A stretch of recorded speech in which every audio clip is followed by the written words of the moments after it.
Bien. Eh bien, écoutez, d'abord, je crois qu'il faut remercier, bien sûr, la revue politique et parlementaire, mais aussi les autorités municipales de Saint-Raphaël pour avoir organisé... C'est trop fort? C'est bon comme ça? D'accord. Et donc les autorités municipales pour avoir organisé merveilleusement d'ailleurs ces journées depuis hier matin, avec des débats d'une très très grande qualité, d'une très grande rigueur et très dense.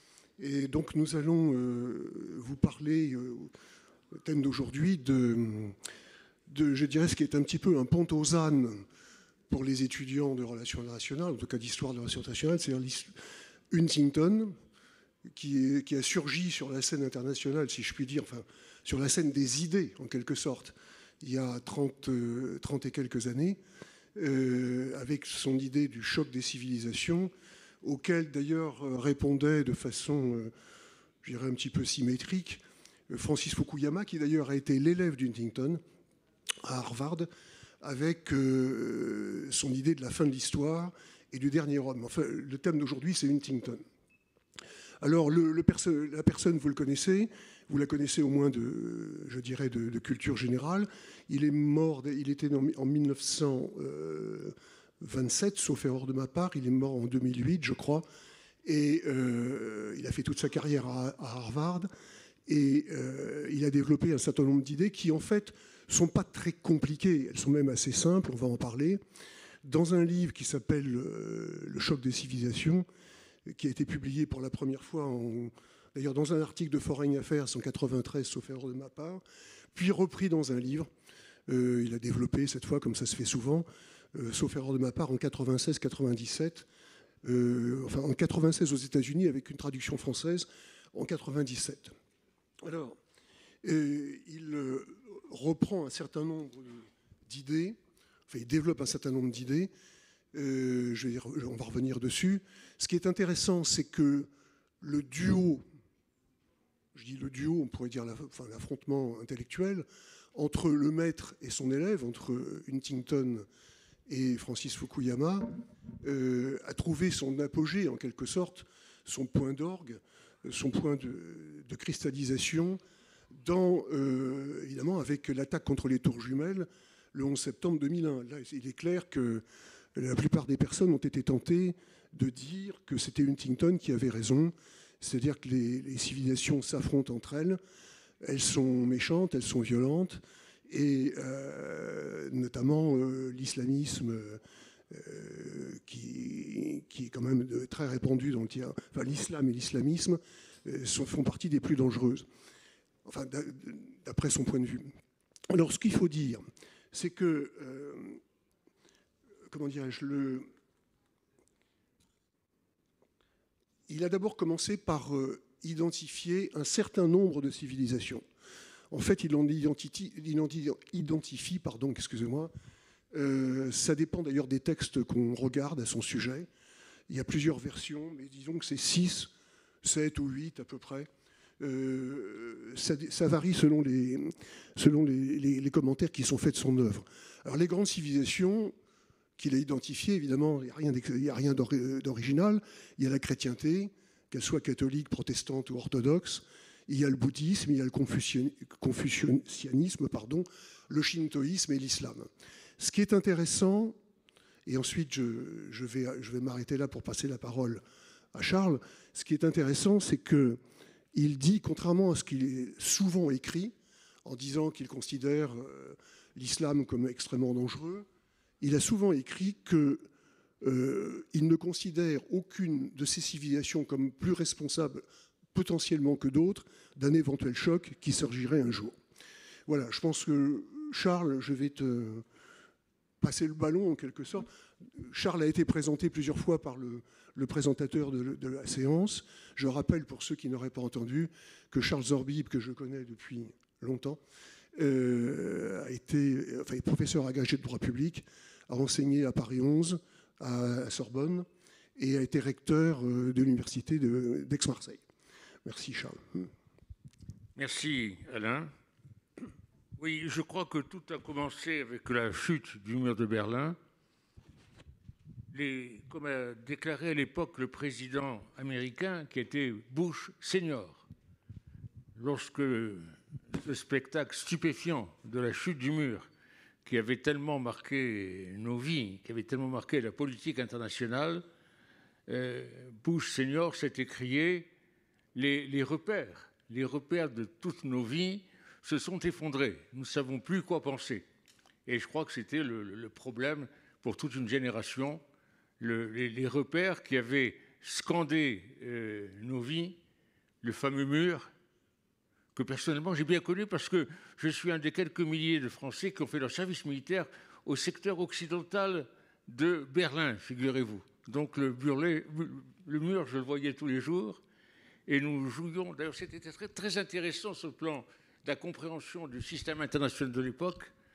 C'était en réalité entre les deux alliances qui structuraient la vie politique mondiale, entre l'alliance de l'Occident et l'alliance de l'Est, il y avait un face-à-face agressif, mais pas d'affrontement armé, sauf aux extrémités du système, évidemment, en Asie, de la guerre de Corée à la guerre du Vietnam, en Amérique latine, avec l'affaire de Cuba, sur le tard également en Afrique, l'affaire du Congo, etc.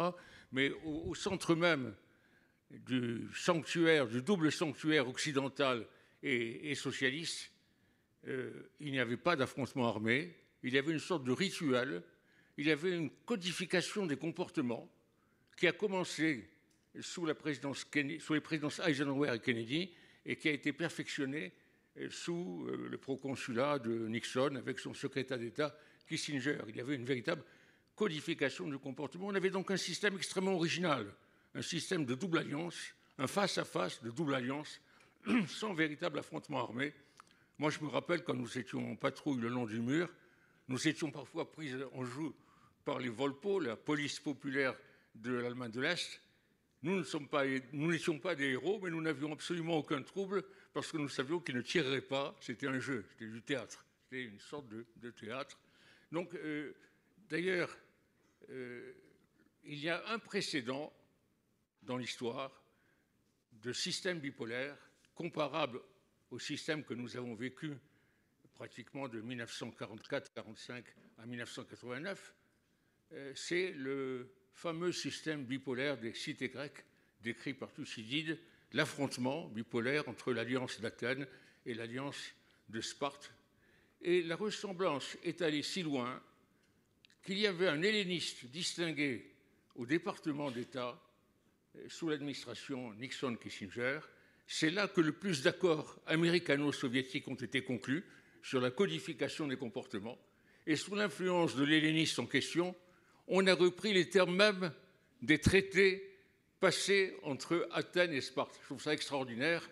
On pourrait, si on avait le temps, produire ces traités, le même sigle et le même contenu, en particulier sur les traités de non-agression entre l'URSS et les États-Unis et l'Occident. Alors je reviens à mon sujet. L'essai de Huntington dans la revue Foreign Affairs, comme l'a dit Alain Méninger, au fond, c'est très simple. Je crois que Huntington était fasciné par le fameux rapport Kennan. George Kennan, à mon avis, est le plus grand diplomate du XXe siècle. Et George Kennan, lorsque la guerre mondiale s'est terminée, a publié un rapport. Il était à l'époque en poste à Moscou. Il a publié un rapport dans la revue Foreign Affairs. Comme il était aux affaires, il a signé simplement Monsieur X. C'est le fameux rapport de Monsieur X, qui est un rapport tout à fait fondamental, qui donne des conseils aux dirigeants occidentaux.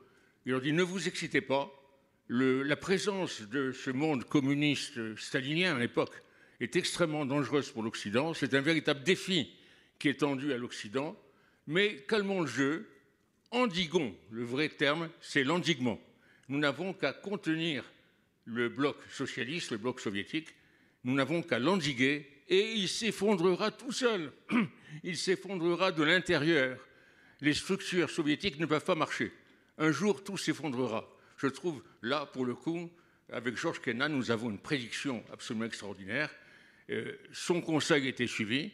Toute la politique occidentale, c'était la politique du containment, de l'endiguement du bloc socialiste.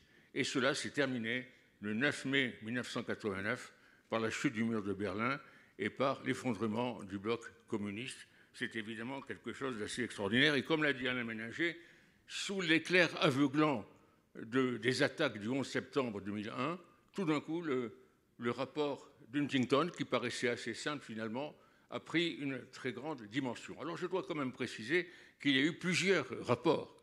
Lorsque les repères s'effondrent, les fameux repères de Bush senior s'effondrent, il y a plusieurs prédictions. Les gens se demandent ce qui va se passer.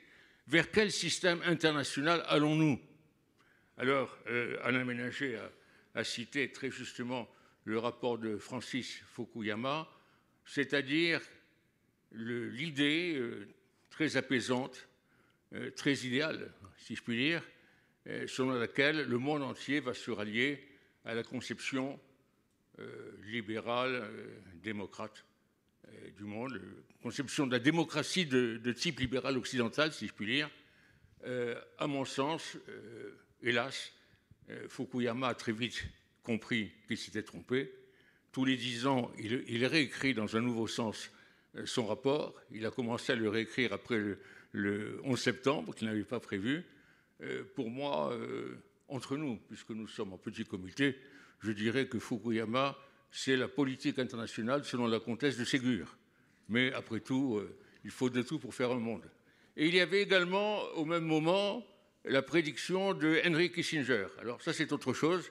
Henry Kissinger, que j'admire, lui, il a repris la thèse qu'il avait soutenue 30 ans plus tard à Harvard, et il nous a dit que le monde à venir, eh bien, c'était le monde, la diplomatie classique des États-nations, la diplomatie à la Talleyrand et à la Metternich, la diplomatie telle qu'elle s'était développée en Occident entre 1815, la fin des guerres napoléoniennes, et 1914, le début de la Première Guerre mondiale. C'est en réalité une tentative de prévision, mais Kissinger s'est ensuite aperçu que c'était un peu simpliste, et il a par contre publié un ouvrage fondamental qui était très peu diffusé, très peu connu, c'est L'Ordre du Monde. L'Ordre du Monde, et là ça me semble une analyse beaucoup plus puissante, et il montre que la complexité du monde de l'après-guerre froide, c'est qu'il y a plusieurs ordres du monde virtuels qui coexistent et qui s'affrontent. Il y a l'ordre occidental, on nous dit tous les jours que l'ordre occidental est piétiné, que l'ordre de 1945 est piétiné, mais ce n'est qu'un des ordres possibles.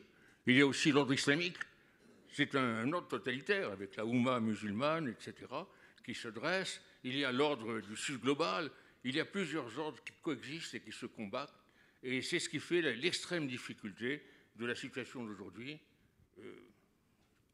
difficulté d'analyse évidemment. Donc la question qui nous est posée par la revue politique et parlementaire, c'est est-ce que Huntington avait raison? Est-ce que Huntington avait raison? Évidemment, c'est une question difficile à laquelle on est tenté de répondre de manière normande, en disant qu'il avait partiellement raison et partiellement tort, évidemment. Et cela dit, je voudrais quand même, avant que nous en venions là, rappeler qu'il y a une sorte de quiproquo. Il y a un quiproquo à partir des prédictions d'Huntington, un quiproquo qui est assez extraordinaire, c'est-à-dire que Huntington, en réalité, c'est un homme de centre-gauche sur l'échiquier français. C'est plutôt un homme de centre-gauche. C'est un démocrate, il a toujours été membre du Parti démocrate. Il a conseillé Jimmy Carter, et Jimmy Carter, c'était quand même pas un réactionnaire. Et tout d'un coup, comme il a fait cette prédiction du choc des civilisations, tout le monde s'est excité, enfin beaucoup de gens se sont excités, je dirais de manière prudente, des hommes d'État au regard trop rapide se sont excités sur les prédictions d'Huntington. Le célèbre orientaliste américain Edward Said a dit que c'était absolument affreux qu'Huntington était le porte-parole du cercle des nations civilisées du XIXe siècle, ce cercle des nations racistes qui voyaient le tiers-monde d'un œil supérieur. Et puis, l'un de nos présidents, le grand Jacques Chirac, s'est laissé aller à une conférence générale de l'UNESCO. La conférence générale de l'UNESCO se tient tous les 2 ans. Bien là, pour une fois, il a participé à la conférence, et je ne sais pas quel moustique l'a piqué, et il a fait une grande attaque contre Huntington. Pour Chirac, Huntington, c'était vraiment un homme diabolique qui menaçait la paix du monde parce qu'il prêchait la confrontation entre l'Occident et le reste du monde. Le malheureux Huntington n'avait jamais prêché la confrontation, il avait simplement constaté la confrontation. Par contre, celui qui a un peu prêché, c'est Bouteflika, le président algérien, que nous avions invité à la Sorbonne, et lui, tout de suite, dès ses premières paroles, il s'est attaqué à Huntington. Huntington, c'était le nouvel Hitler, le nouveau personnage diabolique, comme dans les films de James Bond, le personnage diabolique qui est caché derrière ces grilles, etc. En réalité, Huntington est un personnage beaucoup plus calme, beaucoup plus prudent, mais c'est la chanson de Guy Béard. Le premier qui a dit la vérité, celui-là doit être condamné. Exécuté. Exécuté. Voilà, alors, je ne reprendrai pas l'analyse de Huntington parce qu'Alain Ménager l'a faite parfaitement. Je crois qu'on peut résumer cela en une phrase. Pour Huntington, les lignes de fracture entre civilisations sont devenues les nouvelles lignes de front. Les nouvelles lignes de front, les nouvelles lignes de conflit. Et tout son discours, son rapport, etc., finalement, relève de ça. Et puis il multiplie les exemples. Il prend les exemples dans l'ancienne Yougoslavie. Tout d'un coup, c'est les hostilités qui ont réapparu entre la Bosnie musulmane, entre toutes les parties musulmanes de la Yougoslavie, et puis la Croatie catholique, la Serbie orthodoxe, ce qui était absolument inattendu, parce que la Yougoslavie de Tito, dans la Yougoslavie de Tito, toutes ces nationalités et religions vivaient en cohabitation. Et puis il donne d'autres exemples, Proche-Orient, évidemment le Proche-Orient. Il donne l'exemple de la péninsule indienne, avec l'affrontement entre hindouistes et musulmans. Même la Chine, avec la politique chinoise officielle face à la minorité musulmane, qui est tout à fait persécutée, et également avec le bouddhisme tibétain. Enfin, on pourrait multiplier les exemples. À mon avis, il va trop loin parce qu'il va jusqu'à dire que les tensions économiques entre le Japon et les États-Unis sont teintées de racisme. Là, personnellement, je pense qu'il dérive un peu, il confond les échiquiers. Nous vivons dans une société internationale faite de plusieurs échiquiers, et il y a l'échiquier des rapports économiques, l'échiquier des fondamentalismes opposés, etc. Je crois qu'il ne faut pas mélanger le tout. Et là, on prend Huntington en flagrant délit de mélange des échiquiers quand il teinte de racisme les rapports entre les États-Unis et le Japon, qui sont simplement des rapports de confrontation économique. Alors là, la question très difficile que nous a posée la revue, c'est donc celle des erreurs éventuelles d'Huntington. Bon, alors évidemment, les prévisions politiques ne sont pas des prophéties. Et Huntington n'est pas un prophète. Et avant lui, dans les siècles précédents, tout le monde s'est trompé. Je prends le grand Metternich, qui a vraiment marqué de son empreinte, on disait tout à l'heure, la diplomatie du XIXe siècle. Je faisais remarquer à Hubert Green, quand il a préparé son ouvrage sur les grands diplomates, que d'une part, Metternich était un véritable prophète parce qu'il y a un passage de ses mémoires où il décrit ce qui sera, selon lui, la diplomatie parlementaire de l'avenir, c'est-à-dire des réunions de diplomates qui seront comme une assemblée, comme l'Assemblée nationale, l'Assemblée législative d'un État. Et ça, c'est une prophétie extraordinaire. Il y a un passage de Metternich où il semble avoir vu, de manière incroyable, notre monde d'aujourd'hui. Mais à côté de ça, que nous dit Metternich? Il y a un passage de ses mémoires où il est extrêmement inquiet. Pour lui, le grand danger pour l'Europe, c'est la Suisse. La Suisse. Il nous dit que la Suisse est un volcan mal éteint. Un volcan mal éteint qui va un jour exploser et qui va incendier l'Europe. Donc vous voyez combien l'art de la prédiction est difficile. Et puis, évidemment, mais il y a un point qui lui est reproché, c'est qu'il dit que la fraternité de culture est tellement importante frères, entre États liés par la même culture. Et il donne quel exemple? Hélas, l'exemple de l'Ukraine et de la Russie. Il nous dit, entre l'Ukraine et la Russie, on ne peut pas imaginer de conflit. Il n'y aura jamais de conflit possible parce qu'ils sont liés véritablement par la même civilisation et par la même histoire. Et Kiev et Moscou, ce sont évidemment deux capitales jumelles. Cela dit, on peut d'ailleurs justifier sa prédiction parce qu'à l'époque, ce n'est pas la Russie d'aujourd'hui. Ce n'est pas la Russie d'aujourd'hui. C'est l'époque, on l'a oublié, où la Russie, la Fédération de Russie, avec Helsinki d'abord, et son ministre des Affaires étrangères, Kozyrev, qui était très pro-occidental, c'est l'époque où la Russie voulait se rapprocher d'Occident, voulait entrer en Occident. C'est l'époque où la Russie a signé un pacte avec l'OTAN.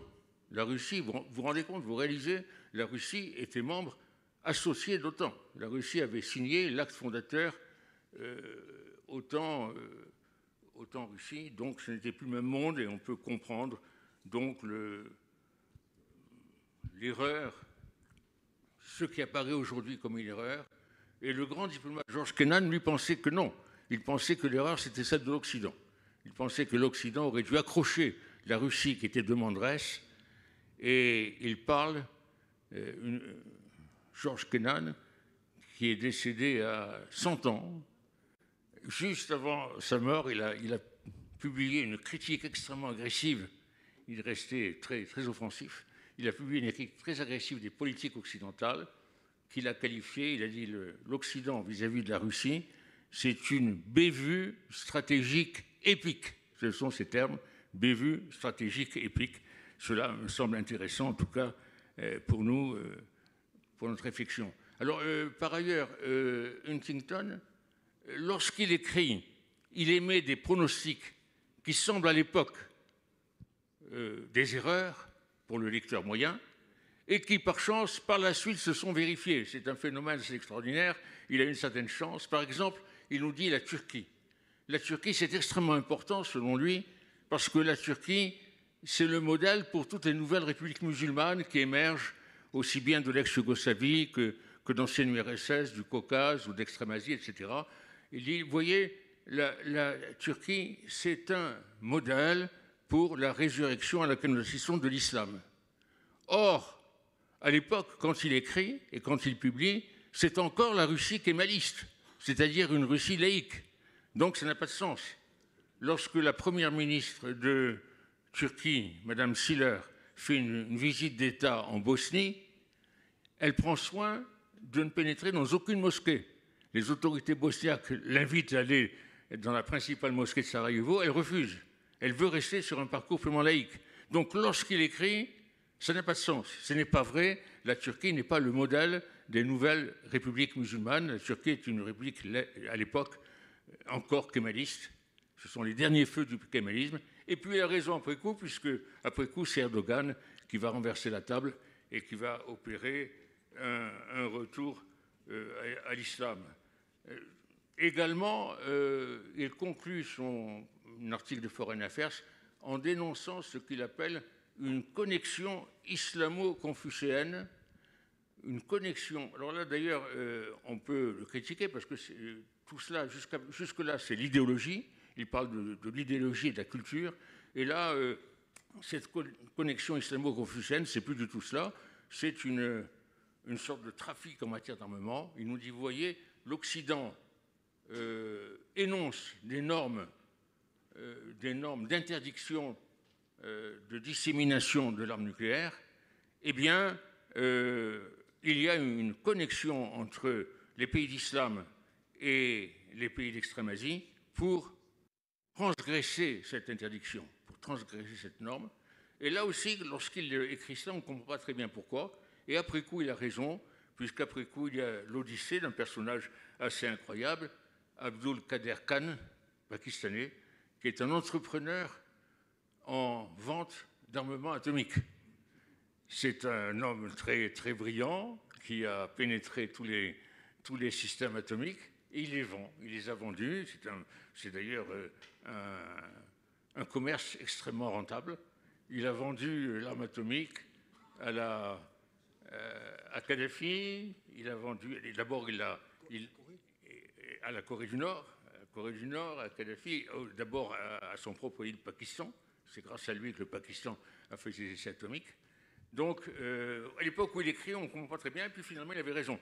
Donc, Huntington a eu un peu de chance, puisque ses prédictions sont devenues après coup, parfois, des prédictions. Et je voudrais ajouter un dernier point, c'est que Huntington nous en apprend beaucoup sur la situation actuelle des États-Unis, sur l'élection de Trump, parce qu'il a publié un autre ouvrage 4 ans avant de mourir, en 2004, qui s'intitule en français « Qui sommes-nous » ? Qui sommes-nous ? Alors c'est un ouvrage extraordinaire, parce qu'on voit ce personnage, dont je répète que c'est un homme de centre-gauche dans l'univers politique américain. On voit ce personnage, Huntington, qui ne se remet pas de l'évolution ethnique des États-Unis. Il ne s'en remet pas. Et cela nous apprend beaucoup sur le vote de la classe ouvrière américaine en faveur de Trump, etc. Il ne s'en remet pas. Dans Qui sommes-nous ? Il commence ce qui est une sorte de code aux États-Unis. Il commence par citer une phrase célèbre de John Winthrop en mars 1630. Qui est John Winthrop ? C'est un puritain qui conduit 700 migrants en 1630. 700 migrants dans le Nouveau Monde, et ils vont créer la colonie de Boston. C'est la plus grande migration à l'époque de Grande-Bretagne, du Royaume-Uni, au Nouveau Monde. Il part avec une charte royale, parce que c'est un grand juriste, mais il est insupportable. Il est insupportable, et le roi a préféré lui accorder une charte pour qu'il crée une colonie dans le Nouveau Monde. Et il arrive avec ses 700 puritains. Alors, que dit John Winthrop sur le pont de l'Arbella, qui est le vaisseau majeur, le vaisseau amiral de son expédition? Et je trouve cette phrase extraordinaire. Il dit « Nous allons créer la cité qui luit sur la colline. Nous allons créer la cité qui luit sur la colline. Le monde entier nous regarde. » Je trouve cette phrase extraordinaire. C'est tout le messianisme américain. En 1630, alors que les États-Unis n'existent pas, il y a déjà ce message messianique. Le monde entier nous regarde. John Winthrop est persuadé que le monde entier n'a Dieu que pour son entreprise, et la cité qui luit sur la colline, c'est codé. Chez les puritains, la cité qui luit sur la colline, c'est Jérusalem. Donc il dit, nous allons créer la nouvelle Jérusalem. C'est tout le messianisme américain, et je trouve ça véritablement extraordinaire. Et dans la suite de son ouvrage, il ne se remet pas du fait que le socle fondateur, il le répète constamment, le socle fondateur des États-Unis, c'est le socle protestant, mais il faut préciser, protestant anglo-saxon, allemand, néerlandais. C'est ça les États-Unis. Ensuite, il fait la grâce d'accepter la jonction à ce socle premier des migrants irlandais, italiens, d'Europe centrale, qui ont su se faire au code américain. Par contre, d'après lui, cela va un peu trop loin. Il est très inquiet pour l'avenir. Il se dit, est-ce que notre code va se maintenir? Alors simplement, pour le rassurer, on peut préciser que la phrase de John Winthrop, les présidents américains adorent la citer. On ne sait pas d'ailleurs si elle est réelle. On ne sait pas si elle est réelle ou si elle a été inventée, mais peu importe. Elle est tellement belle qu'on peut considérer qu'elle est réelle. Et donc, cette phrase a été reprise d'abord par John Kennedy, par Reagan, c'était le fanion de Reagan, et par Obama. Donc, qu'après tout, les transformations qui existent aux États-Unis peuvent ne pas brouiller le socle commun. Je crois que j'ai respecté l'heure.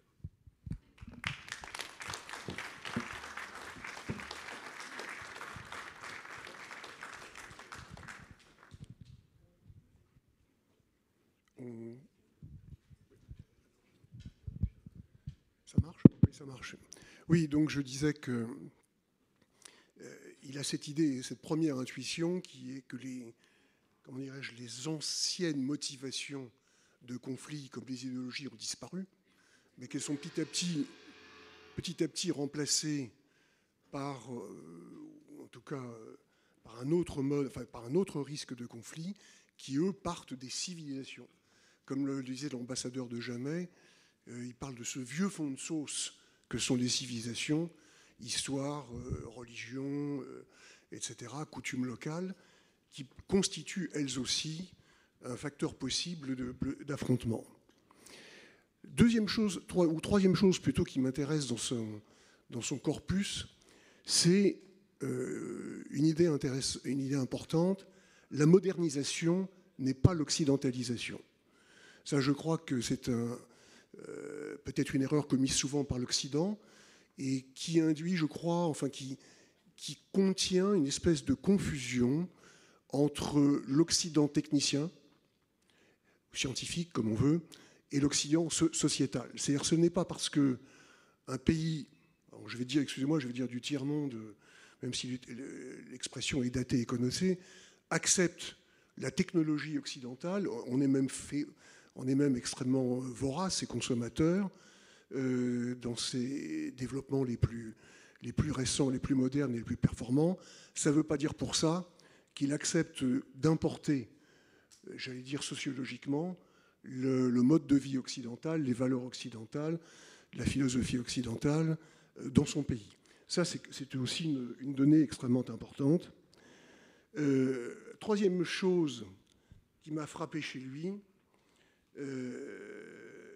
il dit « La civilisation occidentale est unique, mais n'est pas universelle. » Il est extrêmement opposé au multiculturalisme et opposé aussi à l'exportation, notamment par la force, enfin par la contrainte, de façon plus ou moins violente, à l'exportation de la civilisation occidentale dans d'autres pays. Alors ça, c'est intéressant parce que, vu l'époque à laquelle il a écrit, c'est quand même, je pense qu'on fait tous le lien, c'est quand même une forme de condamnation sans appel du régime change et du néoconservatisme.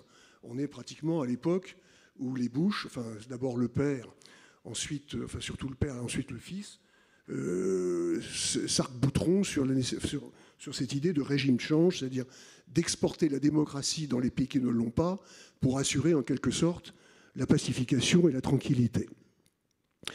Il a une autre idée également, tu m'interromps Charles si tu veux, il a une autre idée, c'est qu'il récuse le multiculturalisme. C'est-à-dire que c'est peut-être bon pour les autres, mais c'est pas bon pour le monde occidental. Ça, c'est aussi extrêmement important, parce qu'à partir de cette idée de récusation du multiculturalisme dans le monde occidental et aux États-Unis en particulier, tu y faisais allusion tout à l'heure, on rebondit sur des événements beaucoup plus récents, qui sont l'actualisation en quelque sorte de la doctrine et la façon dont elle a été poussée dans ses plus ultimes retranchements récemment, et même tout récemment.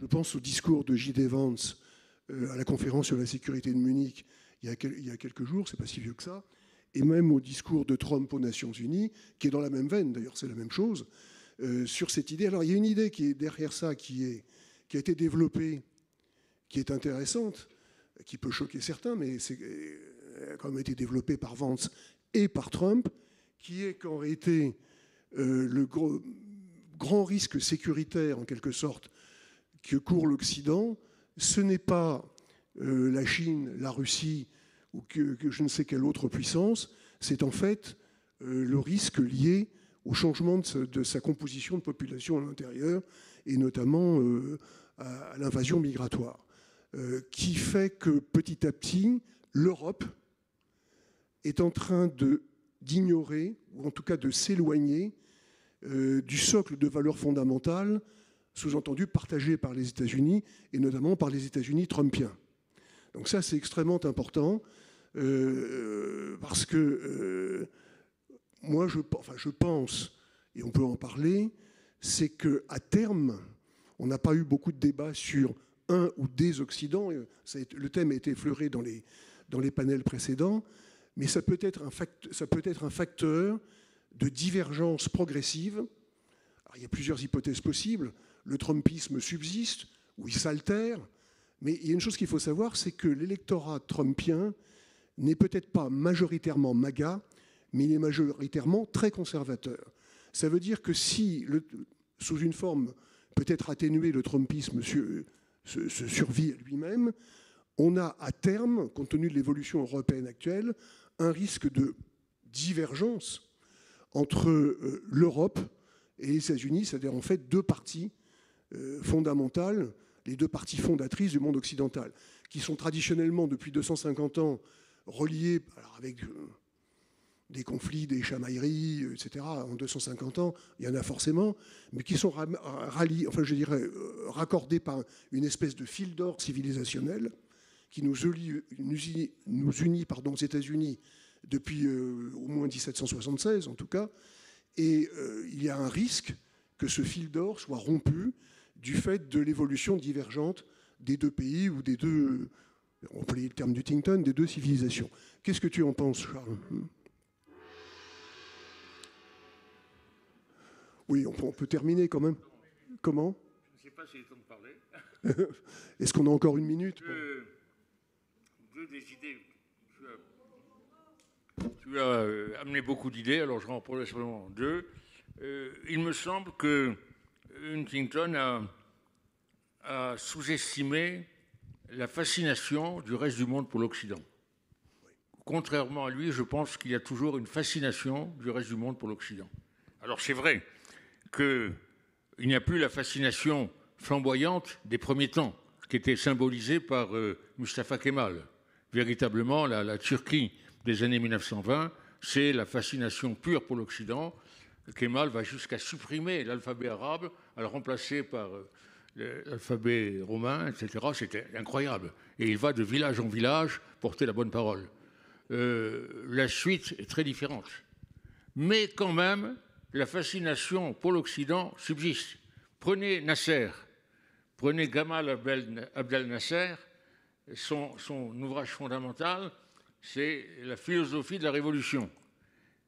Qu'est-ce qu'il y a en exergue ? Et Bonaparte vint. Je trouve ça extraordinaire. Vous ouvrez la philosophie de la Révolution de Nasser, l'exergue de l'ouvrage, c'est « Et Bonaparte vint ». C'est-à-dire que pour lui, Bonaparte, c'est la modernisation de l'Égypte. Ce qui est quand même assez extraordinaire comme signe d'adhésion à l'Occident, je pense. On pourrait pousser l'exemple. Prenons le parti Baas, parti nationaliste arabe, qui a été au pouvoir en Syrie et en Irak. Lorsque vous lisez les mémoires du fondateur, Michel Aflaq,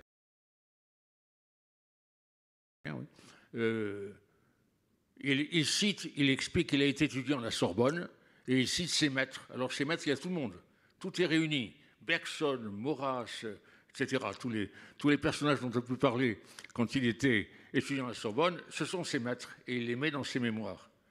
Sauf celui qui est véritablement son maître, et ça transparaît dans tout ce manifeste pour l'unification du monde arabe et pour la création du parti Baas, le parti pour l'unité arabe. En réalité, ce n'est pas du tout cela. C'est Fichte, les discours à la nation allemande de Fichte, les discours que prononce le philosophe allemand Fichte dans Berlin, qui est encerclé, qui est occupé par les troupes de Napoléon. Et Fichte, à l'Académie des sciences de Berlin, tape du poing sur la table et explique que la nation allemande doit se réunifier. Et c'est ce manifeste qui est pratiquement traduit en langue arabe par Michel Aflaq. Donc je pense que la fascination de l'Occident a beaucoup duré. Alors, dernier point, Alain Ménager a tout à fait raison d'insister sur la prestation de Vance, assez extraordinaire d'ailleurs. J.D. Vance, on n'a jamais vu un vice-président américain qui a un tel rôle. Le vice-président américain, c'est le muet du sérail. Il est là pour succéder en cas de malheur au président, mais c'est tout, il n'a aucun rôle politique. Tandis que là, il y avait même une comédie à Broadway, une comédie musicale à Broadway, où l'on voyait un vice-président américain qui essayait en vain de rentrer à la Maison-Blanche parce que les gardes du palais présidentiel ne le reconnaissaient pas. Donc, en réalité, Vance a un rôle absolument incroyable. Quand on le voit, il se comporte en deuxième leader des États-Unis. Il est là, il est le second couteau, et ils enguirlandent successivement tous les personnages qu'ils invitent. Quand ils passent au bureau ovale, c'est pour être enguirlandés par les dirigeants des États-Unis. Alors, il y a quelque chose d'intéressant parce que dans son premier mandat, Trump s'en prenait aux alliés occidentaux, mais avec une morale d'homme d'affaires, d'entrepreneur. Il disait, contrairement à ce qui était quand même la générosité des États-Unis après la Première puis après la Deuxième Guerre mondiale, il disait « Les Européens nous ont bien eus. On leur a tout donné, on les a aidés, plan Marshall, etc. Et ils nous ont concurrencés. Ça ne peut plus durer.